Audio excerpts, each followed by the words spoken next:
How good are you at multitasking? Maybe you pride yourself on being a screen-juggling ninja, an office octopus, a hydra-headed monster of productivity. But I'm sorry to say, you're probably not.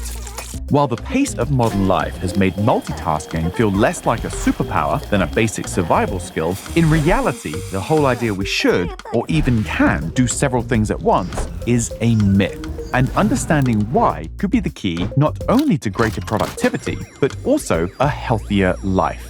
Now, obviously, we can do some things simultaneously, like walking and talking, but that's because they take different levels of attention.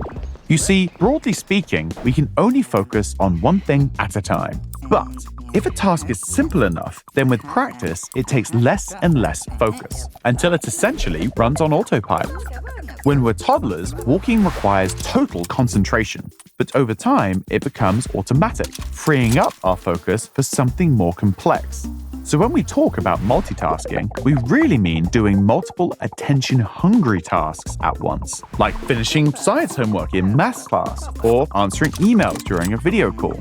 But while we've all done that at some point, decades of research have shown that actually focusing on different complex tasks at once is impossible. So what's really happening? It turns out all this so-called multitasking is really task switching, rapidly flipping attention between tasks while the others run on automatic.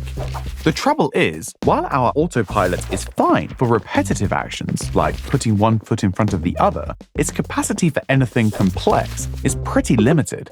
Think how many times you've made a silly mistake because your mind was elsewhere. So task switching comes at a cost. Each time your focus shifts, your brain has to check what was missed or what errors you made while it was doing something else, then work harder to catch up. It's like coming back to the office after being away and having to knuckle down to clear the backlog. Once in a while is annoying, but doing it every few seconds would be exhausting. Yet that's exactly what we're subjecting our brains to.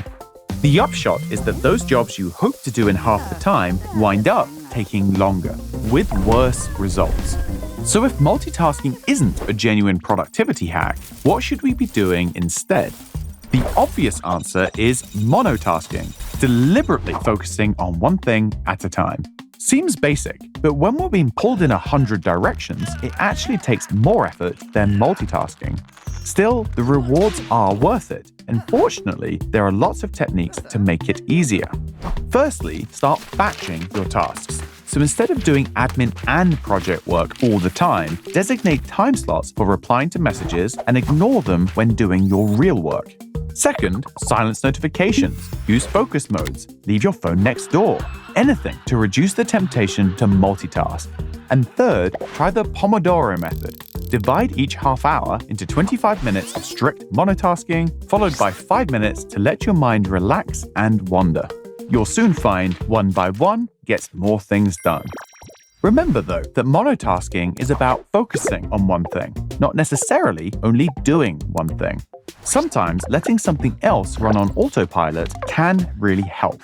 Maybe admin feels less boring when listening to ambient music. Maybe you brainstorm best when walking the dog, or get deeper into your audiobook at the gym.